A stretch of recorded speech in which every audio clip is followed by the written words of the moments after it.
Schulze here, aka the Elvish author, and of course, as always, I have Isaac.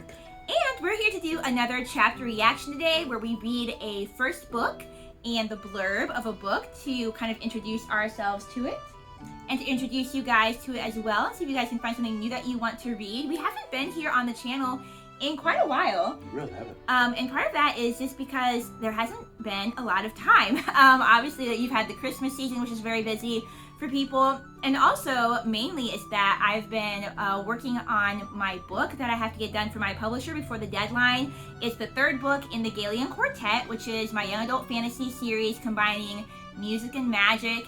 And at this point, guys, it's about 670 pages.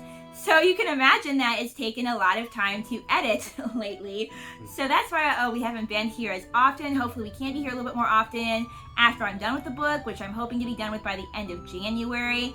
But also feel free to leave any comments if there's anything specific that you want to see on the channel. If you are enjoying just having us introduce you guys to new books, whether that's showing the book, reading the blurbs like we do in the book hauls, or whether you're enjoying these chapter reactions where you kind of get to hear a little bit more of a book and see if it's something you're interested in, let us know. If there's anything else that you'd possibly like to see that's book related, let us know, and we'll see if it's something that we are able and interested in doing for you guys. But today, what we're going to be reading from is I just received a book in the mail from an author friend of mine who lives in New Zealand. Her name is Evie Asterwyn, which is really the most perfect name. That's an awesome name. For a fantasy author. And her book, The Celestial Kin, it's her first book in, I believe, this might be considered new adult.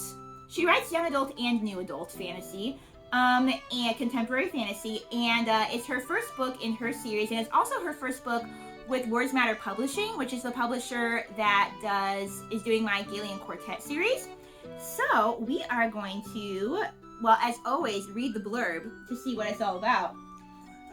And then we're going to read a chapter to give us a better feel of what this book is about and what her writing style is like. So strap on your elf ears and get ready to listen to The Celestial Kin.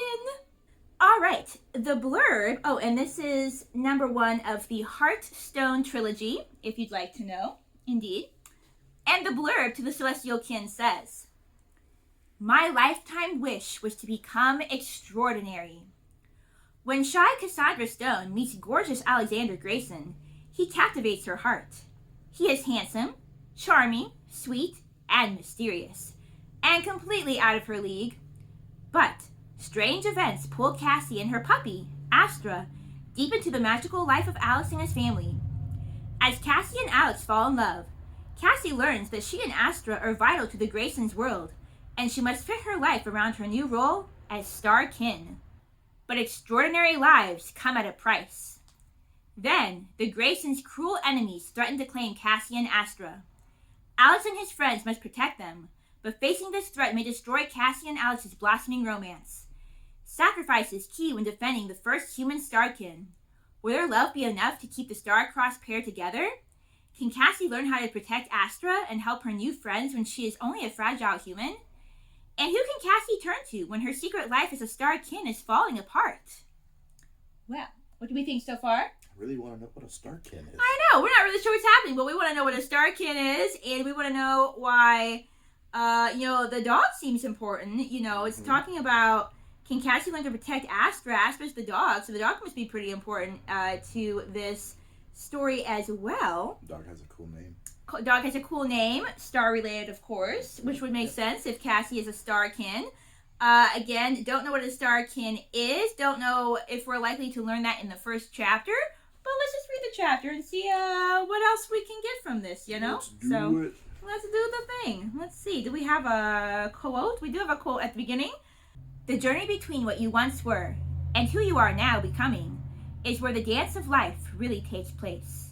That is a quote by Barbara De Angelis. I like that.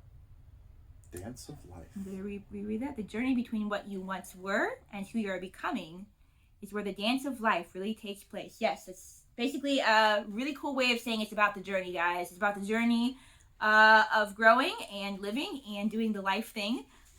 So yes, it's a very good quote, indeed. Oh, look, we have a prologue. All He's books need prologues. intensely fond of prologues, he is. All So, books should have them. That's all what right. I'm saying. Not all books require them.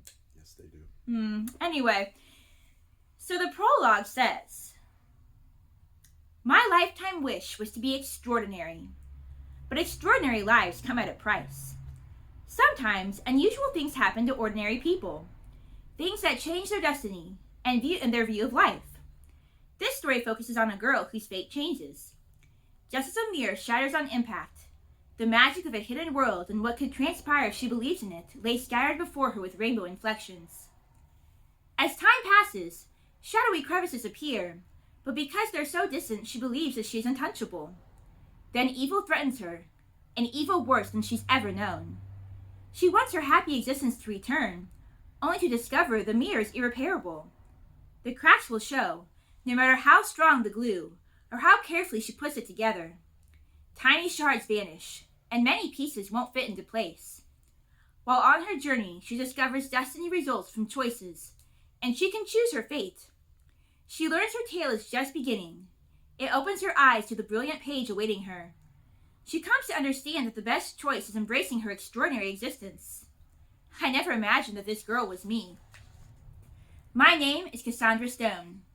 I was an ordinary and boring person during my life. I had been through many hard times, suffering from intense bullying during middle school, Dad dying when I was 12, and Mom's depression from his death threatening to steal her from me. But these trials strengthened my will, and I wished to give something better to our world. My harsh history made me reserved, yet determined. Still, I preferred a calm and uncomplicated world around me. So I applied myself and developed into a star pupil while attending high school. I discovered wonderful new friends. Mom found a great career, and her grief abated, offering us a chance to grow closer. But to call me extraordinary? No, that was the stuff of storybooks. I loved imagining myself as the book's hero whenever I read novels, but nothing interesting happened in reality. Until the mirror shattered, I never imagined how extraordinary I could be." It's a good prologue. It's a good prologue. I like the analogy of the mirror shattering, how things change in our lives, and sometimes we're just like, well, geez, I wish that could go back to how it was, but it doesn't. I like how she says that the cracks are always going to be there. But yeah, tiny shards vanish, pieces don't fit back into place like they used to, but that's also called growing. Yep. That's how we change and grow and learn, and that can be uncomfortable, but a very good analogy indeed. And now we shall look at chapter 1. I lowered my head and tried turning invisible as I ventured through the crowded hall at Castle Rock High School. Oh yeah, I also wanted to say, real quick, that I like that her name is Cassandra Stone, and that this is called the Heartstone Trilogy. I wonder if there's any significance there, if it's just like a cool, thing that matches up. So, anyway. Maybe I should have vetoed the makeover my friends gave me. I looked different, but the double take shooting my way embarrassed me. Can't they see I'm uncomfortable with this new style? Don't they care that I hate their stares? Why aren't they focusing on themselves as usual? Hey Cassie, don't be nervous. You look incredible. My friend Izzy realized I objected to being watched by the other students. An encouraging smile lit up her dark eyes as she pushed a strand of black curly hair behind her ear. We stopped at her locker and she gave me a quick hug. I'll see you at lunch, yeah? Sure, I said, as my long blonde fringe swung into my eyes. A loose, over-the-shoulder style replaced my usual ponytail, and it loved getting in my face. Just relax and enjoy yourself, Izzy said. You're no longer ordinary. She waved a pencil at me, pretending it was a magic wand. I rolled my eyes at her and headed toward my locker. I was shy, hopeless in front of a crowd, and clueless about clothes and makeup. I mean, same girl, so I don't know anything about makeup. Anyway. When I told my fashion-conscious friends that I wished to be different, they restyled my clothing, hair, and makeup, while promising it should change my life. I doubted that. The only thing that changed was the attention I received. I understood the reaction. My faded jeans, t-shirt, and sneakers had vanished. A new blouse, trendy jeans, and stiletto boots replaced them. My discomfort showed, and despite the makeup I wore, my embarrassment stained my cheeks. I ducked my head again, but the stares and whispers hounded me to my locker. My self-consciousness bewildered my two friends. Juno O'Halloran and Izzy Greenslade had no reason to be shy. I could never compare to their level of attractiveness or style, but they still offered their friendship. Juno's outgoing personality had tugged me from my shell, but I had miles to go before coping well with everybody looking my way. And Izzy's sweetness meant she was popular at school and kind enough to take me on despite my painful shyness. They had good hearts. At that moment, I wished Juno was with me. The students were getting rowdy as a group of jocks messed with several freshmen.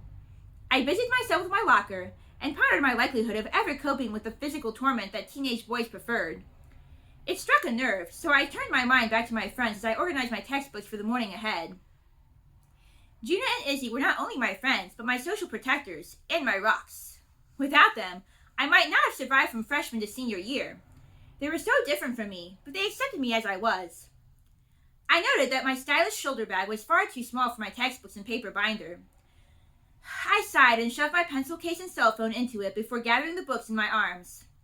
My books usually traveled in my backpack, but did not have that luxury today. I struggled to keep them balanced as I headed toward my first class. The bag's size was not its only issue. Darn it, Gina! Izzy, you and your accessories? The bag slipped from my shoulder. I groaned and hitched it into place. At the same time, I lost my grip on the books. I tried catching them, but they escaped my arms and scattered across the hallway floor. Several students laughed. What a klutz! Emanated from a group of girls who pushed past me. I blushed again and hoped to disappear as I collected my books. My Houdini bag attempted to further escape, and I grabbed at the strap as it slid toward my elbow. I missed. Counting to 10 under my breath, I hoped to control my burning cheeks and to stop myself bursting into tears. I wondered why embarrassing things kept happening. I did not need further stares than those my makeover caused. Can I help? A warm voice interrupted my moment of humiliation, and a pair of sneakers stopped beside my textbook. Before I got the chance to speak, their owner crouched and collected the book. My eyes traveled upward. I took in black jeans and a green t-shirt covered by a dark leather jacket. The jacket was damp from the rainy weather. My eyes skimmed over his solid shoulders and square jaw, and paused at his apologetic smile. Then I discovered the most exquisite forest green eyes I had ever seen. Oh? My words went missing. The green eyes sparkled as their owner grinned. He even has dimples. Gorgeous. This is your book, right? He asked. Come on, Cassie, think. Oh, yes. I'm not always this clumsy. I grabbed my bag strap and returned it to my shoulder. He rose to his feet and offered me his hand. Once I was standing, he dropped my hand, but his eyes never left my face. He handed my book back. Thanks. I smiled and blushed. No problem. His eyes swept over me and took in my new outfit before drifting back to meet my eyes. I was unsure whether his attention embarrassed or pleased me. His dark hair sparkled, thanks to raindrops which settled as jewels on his head. His eyes shone as he watched me. He was 6 feet tall and looked well built. He must work out, and he's gorgeous. I blushed at my thoughts, but decided I enjoyed having his eyes on me. Are you okay? Concern flashed across his handsome face. Oh, yes. I nodded and straightened my collected books in my arms. I'm fine now, thank you. He smiled again, then walked away. I stood there, gaping as he left. My heart pounded and my legs were jelly. I realized my mouth hung open, so I snapped it shut. Those eyes, haunting yet so warm, stunned me. He's so polite, unlike the other students. And his smile? Wow. I realized I had not caught his name just as he disappeared around the corner. Wait! My senses returned as fast as they left. I rushed to the corner to search for him, but he had disappeared. I reached English class as the bell sounded. I headed toward my seat at the back of the room. Students? Our teacher, Mrs. Willis, raised her voice and the students' chatter died away. I looked up at her and stopped breathing when I realized who stood with her. It's the guy who rescued my book. He looked around the classroom as Mrs. Willis spoke. Please welcome Alexander Grayson, who has moved here from... She checked the note in her hand. From Prince Rupert in British Columbia, Canada. She gestured at the seats, and the room filled with curious whispers. It occurred to me that the only available seat was beside me. His dimples appeared as he approached. Hello again. He dropped into the seat beside mine, swung his bag under the desk, and reached in to pull out a folder. Any other books for me to rescue? I giggled. No, they're behaving now. Alexander chuckled, and I melted into my seat at the sound. I opened my textbook but realized Alexander did not have one. Just as I noticed, he leaned closer. have my books yet. Do you mind if I share yours? My heart raced in response to his proximity, and blood rushed to my face. My words lodged in my throat. I nodded and tried to gather my wits as I pushed the textbook over to fill the space on the table between us. Thanks. For a moment, our eyes met. His were stunning, as I remembered, but were hazel instead of the rich green I noticed earlier. I gasped, and he flicked his eyes to the textbook between us. Looking at the book, too, I wondered whether I had imagined the change. I decided it was impossible, a trick of the light, and focused on the lesson instead. We worked for a while, but then Alexander leaned toward me again, causing my heart to race once more. I'm sorry, but I've just realized I don't know your name. I stared at him in surprise. He grinned, and it warmed me as thoroughly as a stroll in the sun. His eyes were green once more. I must have imagined the hazel, and his smile was friendly. I grinned back. I'm Cassandra Stone, I said shyly, but my friends call me Cassie.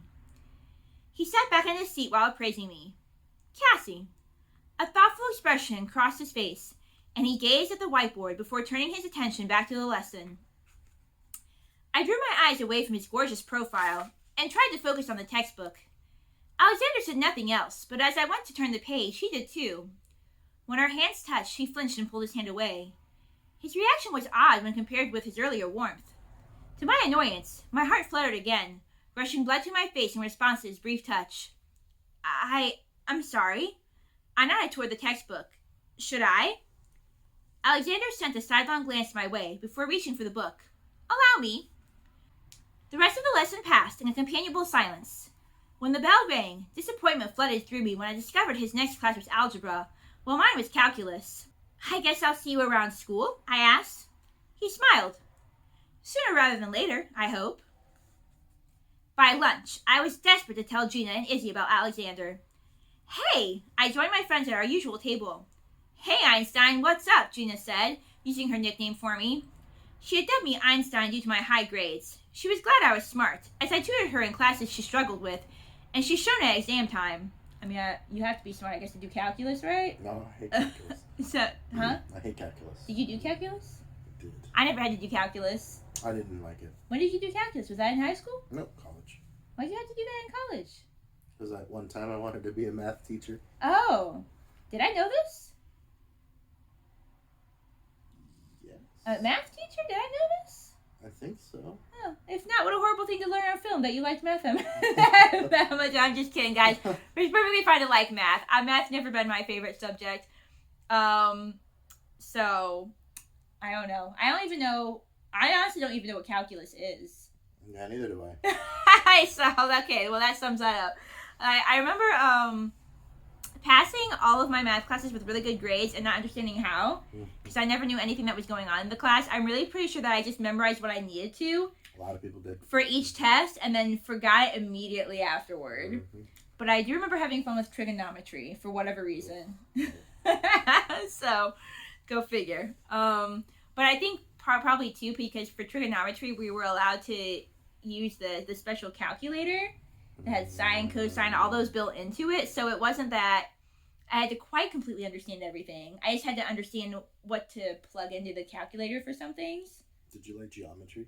I hated geometry. Okay. But I loved trigonometry. Yeah, okay. But, yeah, how do you feel about geometry? I hated geometry. Geometry was my most hated subject probably ever. I hate it. And that was largely because of the proofs. Yep, I hated proofs. I never understood the proofs. I never understood what I was doing with any proof, and I Me still would never too. understand what I was doing with I every proof. understand why they added English to a math class. Exactly. Mm-hmm. You shouldn't do that. There's Just some numbers. things that shouldn't be combined. Just give me numbers. Yeah, anyway, okay, that was a total sidetrack. Evie, good job making us really angry about math for about 2 minutes there, so let's carry on. All right. Okay, so Gina just said, what's up? And, main character, Cassie, says, not much. There's only a new guy who started school today. I gazed through the window to the courtyard, pretending to ignore my friends' shocked faces. Storm clouds hovered overhead, but that was typical for Castle Rock, Washington. Oh, we got what? Okay, so, okay. I started so totally amused. I'm not saying that Evie did this on purpose at all, but I was already amused when, Alexander and Cassie have the class together, and they touch, and he seems kind of repulsed, because it kind of reminded me of Twilight. You haven't watched Twilight yet, right? The first one? If I did, I don't remember. Yeah, I was gonna say he doesn't know Twilight well yet. I will verse him in There's Twilight. vampires. Well, it just kind of reminded me of. We don't know if Alexander sparkles it. I'm sure he doesn't. Who knows? I don't know. We don't even know what a Starkin is yet, guys. But it kind of reminded me of Twilight a little bit because obviously he's gonna end up being, some kind of special character, whether magical or whatever. Well, we know she's gonna have some kind of.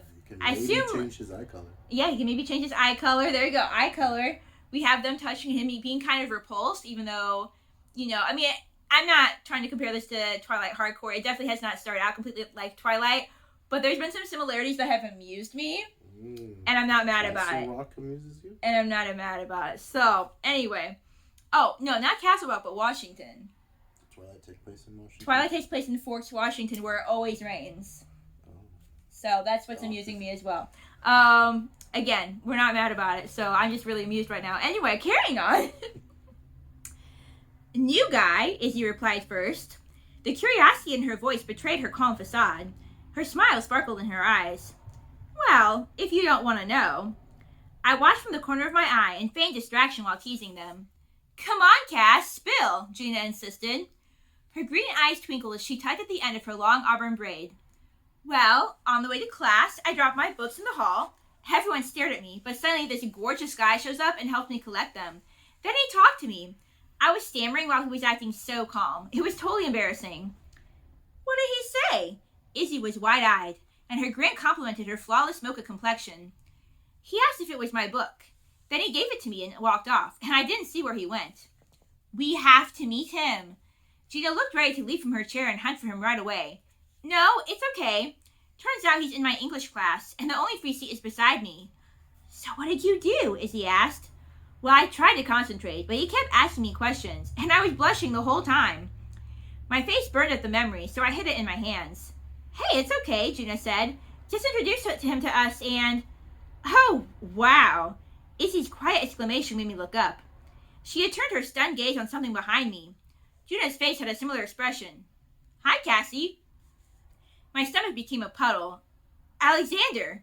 I turned in my chair to face him. I prefer Alex. A wry smile appeared. Do you want to sit with us, Alex? I managed to ask. Sure. His eyes held mine.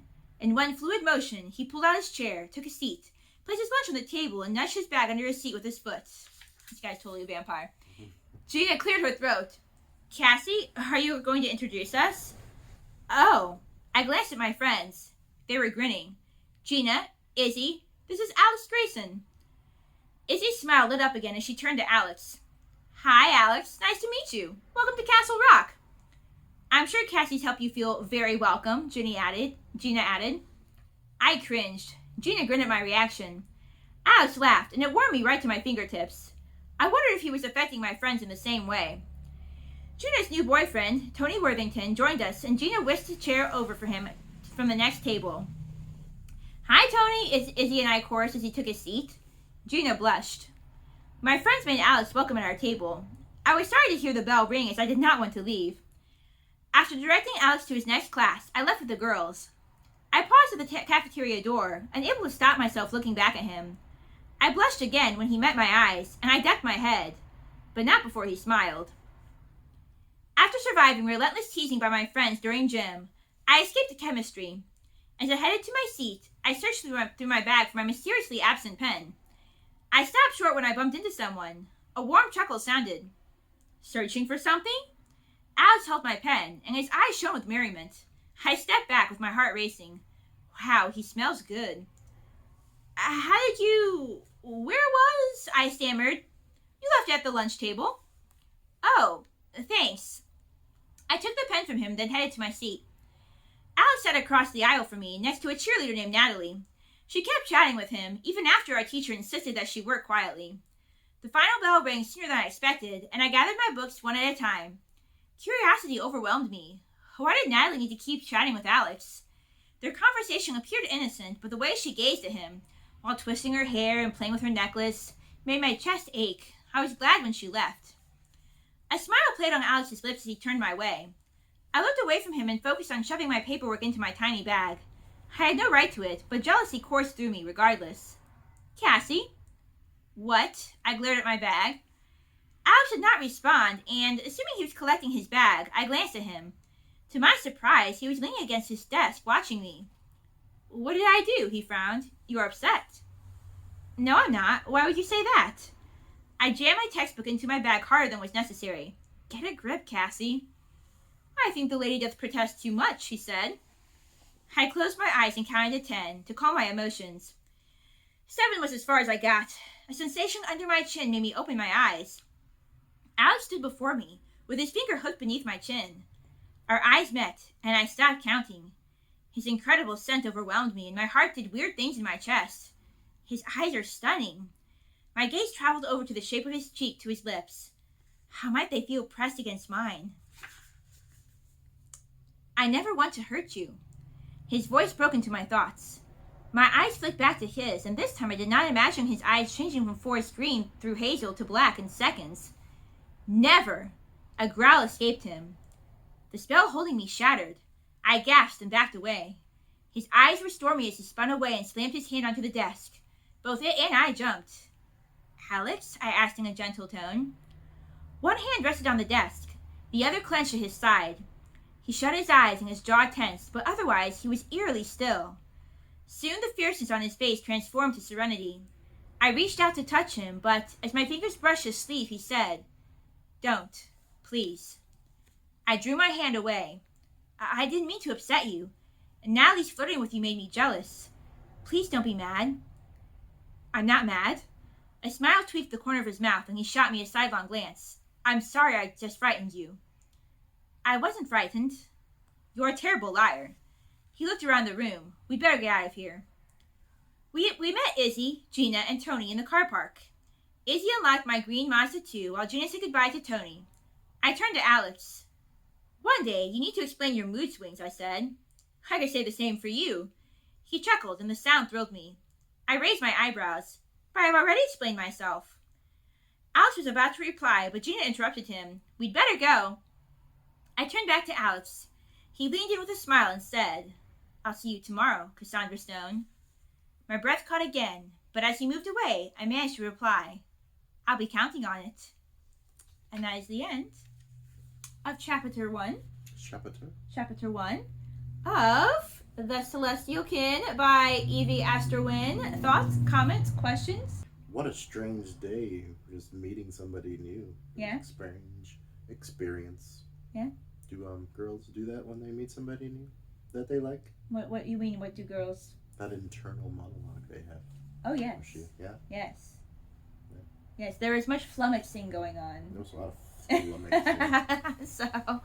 flummoxing. So yeah, well, we didn't learn yet what Starkin is. No idea. We didn't expect to though, but we have our interaction between our two main characters, Alexander and Cassandra. Cassandra Stone. Again, I like that name a lot. It's set up. It does, again, low-key. I hope Evie doesn't take offense to this. Does low-key remind me of Twilight, just because something's gonna be, we have this mysterious character of Alexander, and something has to be going on with him. His eyes change colors. He has that kind of like graceful fluid, but kind of also like popping up, wherever she is type of thing going on. Like a stalker. Well, I don't think he's gonna be creepy, but and then the way that he got very defensive and didn't want to hurt her, I'm kind of curious, like, it's almost like he knows that there's some connection between them, even though she doesn't know what's going on yet, whether that's some kind of destiny thing, whatever it is, and a growl escaped him. I'm wondering if that was just like, the inner vampire? I don't think he's gonna be a vampire. But I think he's going to be a something that's maybe not quite human. Current guess, you know what I mean? Okay. So that's the Celestial Kin Introduction 2. If you guys have enjoyed listening to this and were intrigued by the blurb, as we were, and if you're into young adult fantasy romances, which is what this seems to be, you can totally check out Evie's book for yourself. It's available on Amazon, Barnes & Noble. I know that our books at Words Matter Publishing are also available on other websites, at least as ebooks. I'm not sure if the print books are available on other websites or not. They are available on the Words Matter Publishing website itself. But all that being said, I will leave a link down below, or a couple links. I'll probably do the Amazon and Barnes & Noble ones in case you guys want to check her book out. Again, it's available in paperback or ebook. And also, I will leave some links down to my social media and my books as well, in case you guys want to check those out for yourself and give them a read. On that note, thank you for joining us. Happy reading, and we'll see you in our next video. Bye.